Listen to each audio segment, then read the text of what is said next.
The rich get rich and the poor get poorer because the poor get poorer because what happens when they get a raise? What happens when they get more money? They start getting a bigger house, a nicer car, right? The rich get richer because if they get more money, what do? They invest it. They do something that's gonna do something with that money. Hey guys, Edward Beck here with Quick Sell, and today is a special day. We're starting our interviewing local entrepreneurs here in El Paso, and I've got a special guest, Shane. So we're so excited to have him. He's a local gym owner, and I've always wanted to hear his story. Oh, he dropped his mic. Yeah. I always wanted to hear your story about how you got started, what struggles you've been through, things that have worked, things that didn't work. I think a lot of people that get into the entrepreneurial world forget how hard it is. In those starting years, there's 1 or 2 years where you fail, where you start and then it falls apart. And that stepping back up to try again is never told. That story's never told. You know, it's always just told at the end of 10, 20 years when you're already a master of what you're doing and how easy it looks on the outside. Nobody really sees the grind when you're there by yourself and you haven't made money for 3 months, but for some reason you just keep doing it. You know what I mean? So that's kind of what I wanted to get into. And I know you're a local entrepreneur. I know you've had a couple struggles. I know about some of them, but I wanted to kind of get it from your perspective, your story, how you've won and how you've lost. So maybe just give us a little bit of information about your past. Yeah, I'll give you a little history on how I started personal training first of all. It was just a job that I did through college. Okay. And it just came natural. I remember the guy who told me to become a trainer and get certified. He told me, you're a good people person, bro. Like, that's the main thing for being a trainer. So I would tell him, you know what? I'm like, no, I'm 19 years old. Like, nobody's going to pay attention to me, you know? And I started doing it, bro, and it just came natural. Wow. It was a great job to have through college because I could fix my hours. And I loved it. I loved doing it. After I graduated from college in criminal justice, I started doing internships and talking to people in the field. And I just saw that they weren't passionate about it. They were just like going through the flow, you know? Going through the motions. Going through the motions. And I was like, what? I'm like, if I had met somebody that was like, bro, this is the best job ever. You're going to love it, this and that. No, all of them were like, I have friends of mine that were U.S. Customs agents and they were just overworked. You know, they weren't working out anymore. They were pulling overtime. In the criminal justice world. Yeah, in the criminal justice world. And I was like, you know what? I don't want that to happen to me. But at the time, I was with my ex and she had told me, you know what? You have a degree now. You're going to have to get a real job. You're going to get a real job, you know? And I told him, I have a real job. I'm a trainer. And she was like, no. So that's so unstable. That's not a real job. So I was just like, okay. So I remember that I worked 3 years in the finance department at Casa Nisa. Okay. And there I learned so much. You know, I learned about sales. I learned about customer service. I learned how to close customers. You know, they teach you how the husband and the wife come in. Who do you need to close? Who wears the pants in the family? You know what I mean? And it happens if you know how to sell, you can work anywhere. Yeah. You know, even at the gym, you'll notice the husband and the wife coming in and you know who you have to close. You know that, for example, like let's say a husband and a wife, this happened before, where the husband comes in and you could tell he's insecure because the wife is good looking. So I tell him, you know what, brother, this is a really safe atmosphere. Your wife is going to be respected here. Like my wife and I are always here making sure everything's in a respectable environment. Yes. And boom, you're up front. Oh yeah, sign me up here. You're a upfront membership. So you see what I mean? So once you learn all those little sales skills, and when I was there at Casa Nissan, I was like, man, I wish I could apply this to the personal training. Yeah. I would have killed it. And I would just daydream like all the time. For 3 years, I just did that, daydream, and I just decided to go back to personal training. You know, I would just fantasize about what I did wrong or the people I would get to impact. And I remember that when I was at a dealership, I used to work in a cubicle from 8 to 5. I wouldn't make an impact on anybody. It was just bank contracts up to here. Boom, boom, boom, boom, boom, done. Boom, clock out, boom. Every single day was the same thing. Once I got back to personal training, I remember I started at EP Fitness and just boom, client after client after client. I just started applying everything I knew, I learned, and I just started getting so many customers, you know. And it wasn't that I was the best trainer or everything, but just my customer service skills were, you know, I would outshine all the trainers. Yeah. For example, I would never answer my phone while I was talking to Kusma, while I was training. I would never leave somewhere and leave a client by himself, like other trainers would do. So I just started getting really popular. Other trainers, clients started coming with me, which created a conflict. Still happens. Yeah, and it was a conflict, and they would tell me, hey, why are you stealing my clients? I'm like, bro, you know what? I didn't steal them. Like, the person contacted me. So it just started getting out of hand. Yeah. And I just started fantasizing again about having my own place. Yeah. At the time, I was already with Lizzie. And I told her, you know what? I just want a little small studio that I can just train my clients and just have no drama, no trainer drama. And then that's also a really big part of my success that I have is having a good supportive wife, you know? She told me, you know what, Shane, let's open it. Even if it's you and me to pay the rent, that's all we need, you know? And just that little push just gave me confidence. And we opened our first place. It was on Sunset. It was like in a little warehouse, me and Lizzie. And we just started our customer service. At the time, what happened was that all the violence in Juarez started happening. Okay. So all the 2008, no, I don't 15, remember. 14? No, it was 8, I think, 2008. Oh, okay. So then all the violence started happening in Juarez. So It was around the same time with the market collapse. yeah. Okay, you're right. So then all the Mexican families and all that started coming to El Paso. Yes. So then the word started happening too that I was a good trainer. So I started getting those families. Wow. I had people that would pay me $1,000 a month just to train them, one-on-one. Nobody in their hour, just stuff like that, right? And I started getting too busy that I had to get other clients. It's like if you have you're investing and then you start getting so busy that you have to start getting more and more people to help you. Yeah. And I started getting trainers, teaching them the customer service skills that I learned. And one thing when I opened the gym, before I opened it, I took my wife to Juarez and we went to a restaurant. Really? And when we went to a restaurant, I remember we were eating, right? And she was telling me, hey, I think, you know what, Shane? I think that they think that we're rich. And I'm like, what do you mean? They go, yeah, like the waiter, I think he thinks we're rich or something. Like, and I'm like, no, that's just the customer service that we have in Mexico. Oh yeah, it's different. You know what I mean? I'm like, It's different. Yeah. I told them like the waiter sometimes is sad, but sometimes in the U.S. like they feel they look like they're doing you a favor by serving you. Yeah. Like in Mexico, you had the experience that they're like, sir, do you need anything? Boom, changing your silverware, your drink hasn't even been gone and you already have a new drink, you know? And I told them that type of customer service, that's what I want at our gym. Wow. And she was like, okay, let's do it. And it's already been 10 years and we still been keeping it. So let me brag on you a little bit because I not only do I know you as a friend and from church, but I also go to your gym and from an outside perspective, like the atmosphere in the gym and the way that everybody likes each other and it's a joy to go to the gym. It's not like this head down, don't say anything, you know, just do your reps, you know what I mean? It's part of learning, you know. I've learned other markets that are not my market. For example, CrossFit, the CrossFit world community, CrossFit world, their marketing is just amazing. Like what they did with the workouts, the way they named them, the way they made like a tribe, like a community within their gyms. As I started studying how it started getting popular, I started talking to my trainers, talking to my wife. I was like, you know what? I want that type of atmosphere at our gym. And they're like, what do you mean? Well, yeah. All my trainers, I'll tell them, even if it's not your client and he passes by you, hey, good job, encouragement, high five him, good job, this and that. And yeah, we started doing it. And if you notice, it happens. Yeah. Like you start seeing trainers telling you, hey, Edward, you're looking good. You're losing weight. You know, we just have been, all those little small details, we've been keeping them up all these years. Yeah. You know what I mean? You know, and I think people, in general, I think people are starving for words of encouragement, especially in this world where everything's so negative and everything's so, you know, the news is so negative and everything's politically so polarizing. For somebody just to come by and say, hey, you're doing a good job, it makes a big deal in people's lives, you know, especially the epidemic with a lot of these people that are on antidepressants and things like that. Like, we don't really know. You know, we don't know what the effect that we're having on somebody.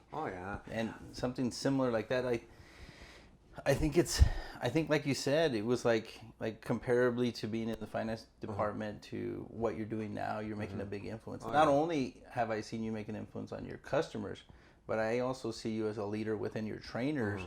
You know, bringing them to church, talking to them, encouraging them, telling them to step up their game. You know, and church has been also a very the main thing that it's been helping my business because I started reading a book. I don't remember what it was called, but it was a Christian author, and he was saying that even if you don't believe in God, even if you don't read the Bible, if you base your business on biblical principles, you're going to have a thriving business, right? Wow. What does the Bible teach us? To have a servant's heart. Yeah. Right? If you have a servant's heart in your business, you know, no matter if you're a CEO or what, but you have a servant's heart, dude, that business is going to skyrocket because people are going to see you serving everybody, not just, you know, the up there people. You're going to see people, a good CEO is going to be, you know, picking up trash he sees on the floor, doing all this stuff and that, you know, and that's having a servant's heart. You know, treat others as you want to be treated. You know what I mean? All that stuff, if you follow the biblical principles and the plan to your business, it's going to excel, you know? Yeah. No, that's good. I read a book one time. It was called God's the Greatest Salesman or something like that. It was, and it reminds me of what you're talking about is like, you know, you just serve other people, you know? Charles said one time, he had a saying, and it's always stuck with me. I say it all the time, is that if you treat everybody as if they're going through something or struggling with something, if you treat them like that, 99% of the time you'll be right. Oh yeah. Even one time too, I listened to a story about this lady that would love going to church, and she was like, you know why I like going to church? Because this is the only place where I get a hug. Said that she was so lonely and had nobody in her life. She was already older, and church was the only place where she got hugs. So she couldn't wait to go on Sundays. That's crazy, huh? That's amazing. Something simple like that. Oh yeah, and I see it like even with my clients and all. I just try to find one day, go through the day, and just try to compliment every person that goes through your path, and you'll see what's gonna happen at the end of the night. Yeah, and then the butterfly effect on that, where now she's in a better mood. She goes to the restaurant, she gives a better tip. Oh yeah. And then the waiter goes home and he treats his wife better. You know what I mean? Yeah. Like it's this domino effect of doing some kindness for somebody that for whatever reason. You know, that's good. So let's talk a little bit about the negative stuff, which is kind of ironic. But give me, what would you say is your biggest failure? I know that's the hardest question. So. No, it's not, because you want people to learn from your mistakes. Exactly. Right? The biggest failure, and that I wish I could just tell myself, no, but you know what? We all have a path. Yes. And that's why we go through what we go through. But one of the biggest things that happened to me was that as soon as I started doing really well, I moved to a retail center where I doubled my overhead. Okay. Right? Always, guys, if you can, keep your overhead low. Yeah. Overhead low as you can, especially if it's a brand new business, because you'll be at peace. You're gonna be able to pay your bills without being stressed out. If you're stressed out, the business is gonna be stressed out. You know, so my overhead was killing me. My rent went from, I was paying, I think, $3,500 to $8,000. Wow. Right. My electric bill used to be $500. Then it went to $1,200. Wow. Because they had 2 refrigerator air units. Wow. Right? And my trainers would leave the door open and refrigerate all El Paso. You know what I mean? I would come and they were like, oh, it's because we wanted some airflow. And I'm like, dude, you're just cooling all El Paso by doing that. Like, you're just leaving the door open, right? What's that saying that my stepdad used to tell me? Culo de larga. Yeah, there you go. So then, that overhead was super high. Also, guys, if you are going to rent a space, have a lawyer. You know, nobody ever tells you that. Nobody ever tells you that. Yeah, like, I remember that. Sure. Especially commercial. Yeah, commercial lease. If you're gonna buy if you're gonna go rent, you have a business, you have an idea, you found the perfect location, take your lease to a lawyer, right? Honestly, guys, like, I know that it's something that you're like, oh, it'll be okay, whatever. I trust him. Yeah, you know, I signed, boom, with a retail center across in this city, and I remember my rent started at $5,000. By the end of the 4 years, I was already at $8,500, bro. Jeez. The last year, I was in the red, like every month, like, and not even like 200, 300, no, like $2,000. I was paying to pay the rent, you know. And after that, I was just like boom, and then we just decided to, okay, what's gonna happen, you know, like we were talking about the failures and all that. That was our biggest failure. And we're like, okay, what are we gonna do? Are we gonna, I told my wife, you know, and so awesome, dude, when you have somebody that backs you up, you know. I was ready to throw in the towel. I told my wife, you know what, I just want to be a trainer. I don't want any more stress. I just want a chill life. No, my wife is like, no, I'm not gonna let you quit. And I'm like, no, we're done. This and that. She's like, no, we're not gonna quit.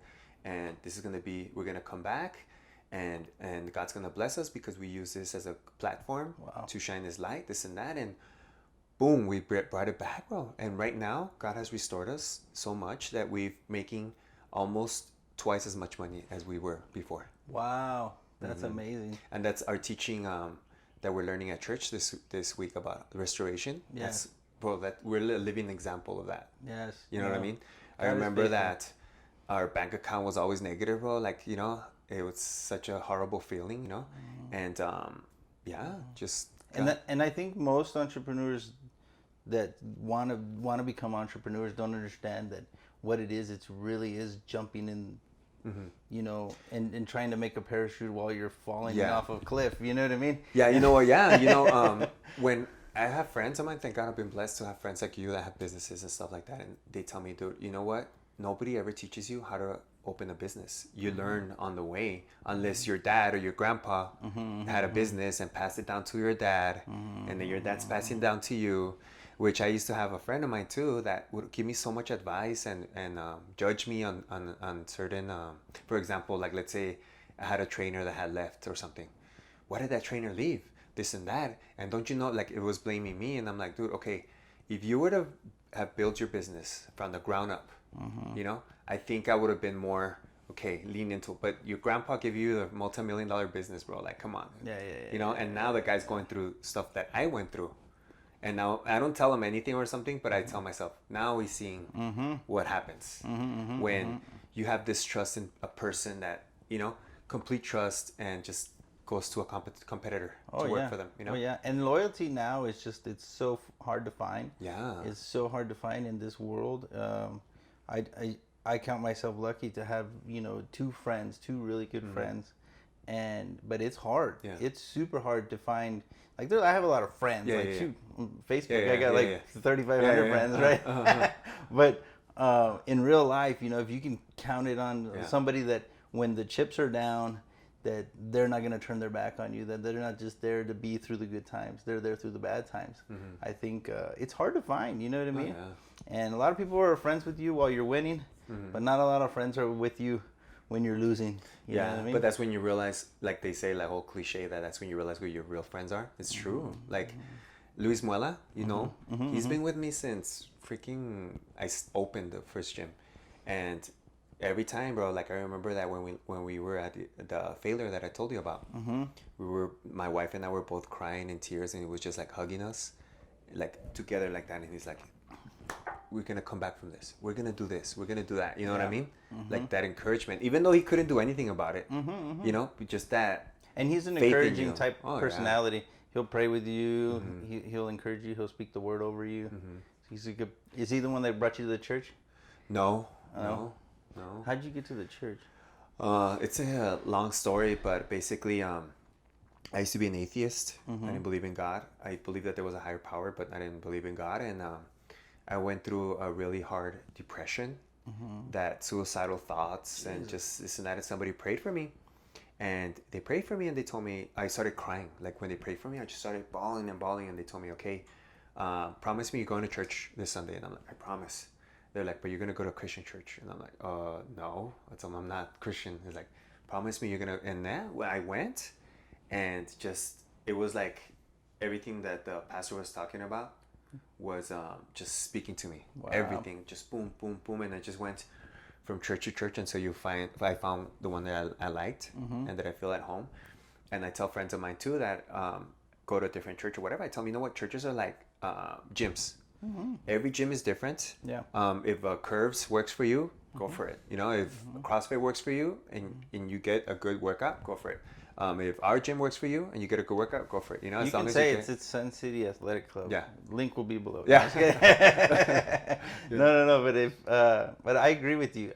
There's no perfect church because you know the churches are individually, you know, with humans, and humans are flawed. You know, Yes. we're all saved by grace. There's nobody that's getting in there because they're perfect, right? Yeah. Only Jesus. That's the only one. But that's awesome. Okay, let's talk about the good stuff. Let's talk about your greatest success. What key to success would you want to give to maybe a new entrepreneur or a struggling entrepreneur? Something that don't give up. yeah, Don't give up. perseverance. Perseverance. I had a friend of which you should have him here. Like the owner of Orange Cow. Okay. Oh, that's my favorite. Yeah, I he's did a good friend of mine. Let's So do the owner of Orange Cow used to work at a furniture row in Denver. Okay, cool. In the warehouse. He told me he was making over $100,000 a year. He was like at 25 years old. He was like, bro, had so much money and I didn't have anything to spend it on. I was just like by myself over there, and just like he just like same story as me, just was not satisfied with what he was doing. He came back to saved money, came back to El Paso, opened a food truck, which for 6 months made no money. Wow. Zero money. And he says that he went by Helen of Troy, like way up there. He parked his I don't know where, his food truck, and there was like a community of an Arab community or something like that. Really? And that the line started getting 30, 40 people, and then he just started parking there like at the same time, and lines, and then those people started hiring him for parties. Wow. For birthday parties. And he was like, Shane, it's because they're wealthy and they don't drink. What they do is they love to eat. Wow. So it just started killing it and then getting better, and the word started spreading, and then he started doing lunches at dealerships. You know, on Saturdays sometimes. Yeah. When I used to work at Casa Nissan, our managers would bring us food from a restaurant or whatever. Because they don't want you to leave. Yeah. They don't want you to leave. They're not nice. They just don't want you to leave. But anyways, yeah, bro, he's such a good kid, inspiring, and you know. That's cool. Yeah, I'd love to have him on. I love that joint. Yeah, and that's what we were talking about. You just can't quit, huh? And I told me, and I told him about the story about Lizzie and me, and he's like, yeah, you just can't quit, you know. That's really good. I think that's great advice. Perseverance. You can't put a value on the ability to just keep going. And when you fall on your face, you know, there's a thing going around now. It's a fail forward. You know, just keep failing, but keep going forward. Yeah. You know. Yeah, I read one time about millennials. You know how they say that millennials, after working a year, they want to open their own business where they were working at. You know. And I always make fun of that too, because it's happened to me before. That I've had a trainer for 2 years, all of a sudden they open their own gym, and you're like, what? You know? Okay, you know? They were saying that it's not necessarily a bad thing. No. Because when you're out in the real world and you're going through those mistakes and those hardships or whatever, it's more learning than in the classroom. Yeah, for sure. You know what I mean? It's like hands-on, that you're gonna get way more from a classroom. Oh yeah. No, the business world will teach you more than you'll ever get in. Yeah. Ivy Also, League school. lawsuits. Yes. Lawsuits. I remember, bro, like people tell me, oh yeah, once you get big, you're gonna get sued. I was like, oh yeah, I'm nice to everybody. Of course I will not get sued, bro. I've gotten sued like 3 times already. Oh yeah. And the first time, I remember that my wife, it would happen in December, bro, from our one of our ex trainers, like superstar that we had, you know, that I had fired her for religious purposes. Yeah, I was like, what? Oh my God. Anyways, the lawyer helped us out, threw away the case, right? But it was so scary. Oh yeah. You don't know what's gonna happen. You're like, oh my God, am I going to jail? Am I going to jail? And I went to a lawyer, one lawyer, and he scared the crap out of us. He like told us, you're gonna lose everything, you're gonna do this and that, blah blah blah. Give me $1,000 right now so I could get to work, this and that, right? We went through it. He didn't fix a lot of things. We went to another lawyer. The other lawyer told me, don't worry about it. Just, you know, he put us at peace, told us, you know what, it was totally different, bro. I agree. And that's when I realized that just like how there's good trainers, Yeah. there's bad trainers, just like there's good lawyers, there's bad lawyers, Oh, just yeah. like there's good doctors, there's bad doctors. And you automatically assume that every lawyer is the same, you know? No. And, bro, like, you have to have somebody that you trust, that you know, a good lawyer that's gonna, not just for the money, that really cares about you. And the one that we have right now, he's just like super, like, just calmed us down. Yeah. No, I've been sued a few times too, and that pain in your stomach, it just doesn't go away. You just walking around. You can't breathe. You're all stressed out. Yeah. And like, with us, it happened in Christmas, bro. Imagine having that pain in Christmas, bro. Like, you know what I mean? Yeah. Like, it's and your first time. The first time is like, you get so, I don't know, like, you know. Yeah. Like the world collapses on you, basically. Yeah, it is. It's the worst stressful thing I've ever been through. Is, well, not the worst, but it's one of the. I've been sued like I think 3 times. Yeah, me too. And it's ugly. It's ugly. Last question. I'm gonna ask this to everybody. Your favorite book, and you can't say the Bible. That's kind of too easy. So your favorite book for entrepreneurs that helped you. All right. First book I ever read, and I never used to read. I used to I used to hate reading, and all these self-help books, I used to think they were bull crap. I used to feel like these guys were. I used to tell myself, I'm so sure a millionaire is gonna share his secrets with you. I am so sure, bro. You know what I mean? Like, if a millionaire's gonna want to tell you how to do it, you know. And the first book that I got, it was through a friend like you, and he like made me read it. Like, I told him, no, I don't want to read. He's like, do you like listen to audiobooks? He's like, no, what's that? He's like, just listen to this book, okay? Listen to that. So it was Rich Dad Poor Dad. Oh, it's a good book. You know, Rich Dad Poor Dad. If you guys aren't familiar with it, Kiyosaki. Listen to it or read it. It talks about how the rich get rich and the poor get poorer, because the poor get poorer because what happens when they get a raise? What happens when they get more money? They start getting a bigger house, a nicer car, right? The rich get richer because if they get more money, what do? They invest it. They do something that's gonna do something with that money. For example, at the time, I remember that I used to drive a little crappy Sentra, and I was about to buy a BMW. Right? I was like, I deserve it. I work hard. I work 8-10 hours a day, you know? And my friend told me, don't buy it. And I'm like, why? I deserve it. He's like, just read this book and then decide. So I listened to the book. It was, bro, I remember the first chapter, bro. I was like, I got Lizzie and I sat her down in the car and we both listened to it in the car. We used to live in a little studio apartment, like crappy little apartment. And we listened to it, bro. And it just changed our thinking. Wow. So from there, we started saving money. Like, we started saving $1,000 each month. We started going to Redbox movies, tuna. Just we wouldn't spend any money. So at the end of those 8 months, we had $8,000. So those $8,000, what we started doing, buying used gym equipment. Just gym equipment, and then we had it in a little apartment, all filled up. Our living room was full of equipment, and then went to my brother's house, and we started filling up his backyard with equipment. You have a twin brother, right? No, yeah, twin brother. But that's my older brother, Ronnie's dad. Oh, okay. So we started filling his house with equipment until we finally had like decent amount. It wasn't like a whole, we had like 3 benches, some dumbbells, And after we did that, that's when we opened the gym. Wow. But if it wasn't for that book, I don't think we would have opened it. I love that book. It's a book that changed my life too. Well, obviously I'm in real estate, and Kiyosaki's a real estate guy. But Rich Dad Poor Dad is a great book. It's a great book. I recommend it to everybody. It's not just for real estate. It's for entrepreneurs. It'll give you what's called a paradigm shift on how to look at the world. I'll tell you one quick story and then we'll close. I was looking at a house over here in the Upper Valley, off of Upper Valley, where there's like 3 acre minimums or 2 acre minimums, lots, a big old house. And I walked in there. I think it was a doctor. He was trying to sell his house. This was about 8 years ago. I walked through the house, sat down, negotiated, made him an offer for his house. And for whatever reason, he followed me to my car. Some people do that.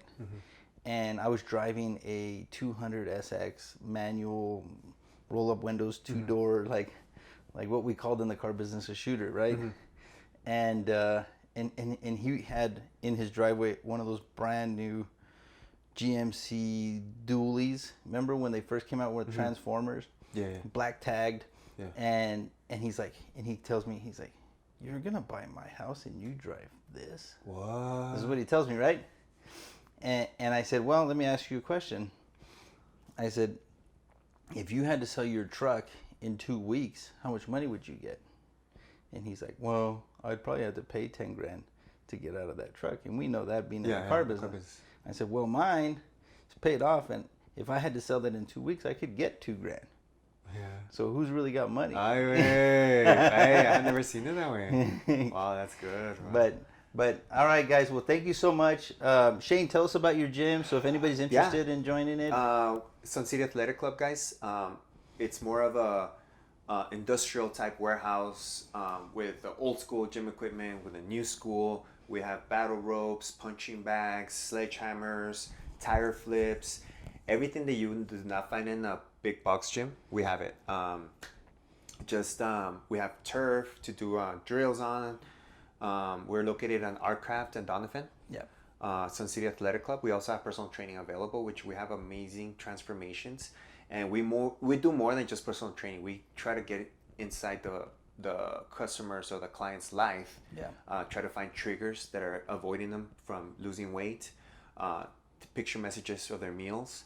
So it's just not like I talked in this YouTube channel that I was telling you that it's not just personal training. Like we just go above and beyond, and that's what's helped us be successful. All right, let's do a pose. Big muscles.